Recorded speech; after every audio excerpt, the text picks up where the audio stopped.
what 5 things can you do to prepare for a gun ban? With the 2016 election going the way it is with various candidates, these are questions that some people are probably starting to have and may want to have answered. So let's get to it. Guys, one of the most critical things you can do is act now. The closer we get to the election, the higher the prices are going to be of ammo, guns, um, magazines, accessories, all the above. So I know, not everybody's finances is always at the point where they can just go out and buy a rifle or go out and buy a gun, but it's not a time to linger on decisions right now. As soon as you can pick something up, the better it can be because the longer you wait, the harder it's going to be to find this stuff and the more expensive it's going to be. One alternative you have if money is tight is just invest in the lower receiver. What you see pictured here is the actual, what is considered the actual gun in an AR-15. They range from $60 to $200, like you see there. This is the only serialized part. So you can invest in these, two or three or even one of them, and just kind of keep that in a drawer. And, if you decide to build out an AR later, then, the rest of the AR, the barrel, the upper receiver, all that stuff, are just considered parts kits. This lower receiver is all that's considered the gun. So if you are financially strapped, pick one of these up at a minimum for $60, so you have the opportunity later to build out what you might want. So real quick, I just want to touch on the fact that some people may be thinking, okay, if a gun ban does go into effect, why would I want to waste my money and go out and buy guns? Well, if history repeats itself, it's likely that a gun ban will go into effect from a certain time, day, year, date in history, so that from that point forwards, these weapons are only available to military and law enforcement, meaning that, again, nothing's guaranteed, but if history repeats itself, um, that weapons purchased prior to that date will be grandfathered in. So that's why it's important to get what you want to get before it's too late and before these products are unaffordable. One of the most overlooked products in a gun ban scare is magazines. Now, I would consider 30 rounds a full capacity magazine, not a high capacity magazine. That's because as long as I've been alive and in the military and all those things, I've been issued nothing but a 30 round magazine. Um, so I would consider that a full capacity magazine. However, the liberals in Washington believe that 10 rounds or some other arbitrary number is what makes a gun safer. Now, where did they come up with that number? Is there a study that says 10 rounds is less lethal than 30 rounds, which is why not 11 rounds? Why not 7? Why not 2? Like, where did 10 come from? They just pick an arbitrary number for um, law's sake, uh, with no research or backing to go along with what shows that 10 rounds is less lethal than 11. Anyway, grab some magazines. I know as of this date, it's end of August in 2016. Where I live, you can pick up rifle magazines for still $12. You can pick up Magpul magazines for Glock pistols for about 15 bucks. Grab them while you can. Grab some 22 long rifle magazines for the Ruger 1022. Those things are $30 usually, and when the last gun scare happened, they were up to like 150 bucks. So invest some money in those while you still can.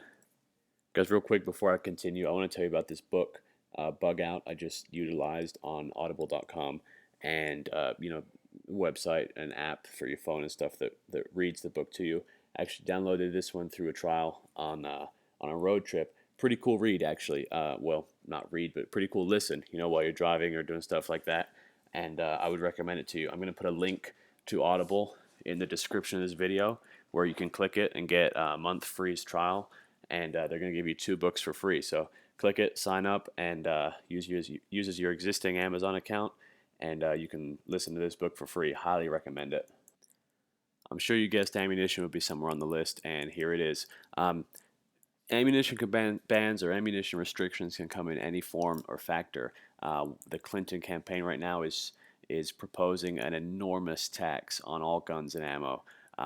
Pretty much not making it restrictive, but putting a lot of tax on any type of recreational firearm like this. There's obviously talks of banning certain calibers, banning certain amounts. So I would suggest stocking up on ammunition while you can. What I do is every paycheck, I go and pick up a box or two, depending on what I want, of either 9mm or rifle magazines, or I mean, excuse me, rifle ammo, whatever you need for your gun, obviously. And do it bit by bit. There's no need to go out and spend $1,000 all at once if you don't have it. Every paycheck, swing by your local store, pick up a box or two of ammo, and before you know it, you're gonna have a good stock of ammunition. Pick up an ammo can with an O-ring seal so it doesn't go bad, and this stuff will sit on your shelf for a long time, longer than you'll ever need it. A door-to-door gun confiscation is one of the hot button topics for Second Amendment supporters. Now, while I personally don't think it's likely, I don't see that the police, law enforcement, National Guard, any of those agencies have the manpower to be able to enact a door-to-door search and seizure of communities, maybe in small, tiny rural communities, but in a couple, couple million up to 10 or 20 million person metropolis, there just aren't that many cops. Um, what a lot of people suggest is having throwaway guns. I can go pick up a 22 long rifle at my local pawn shop for 120 bucks. Pick up a Keltec pistol for 150 bucks. No intention of ever shooting that dangerous fucking thing, but if someone was to come door to door, you turn over those guns. Oh, here's my rifle, here's my handgun. You appear to have complied. Now, that's one option. Um, Again, I personally don't think the door to door confiscations are going to happen.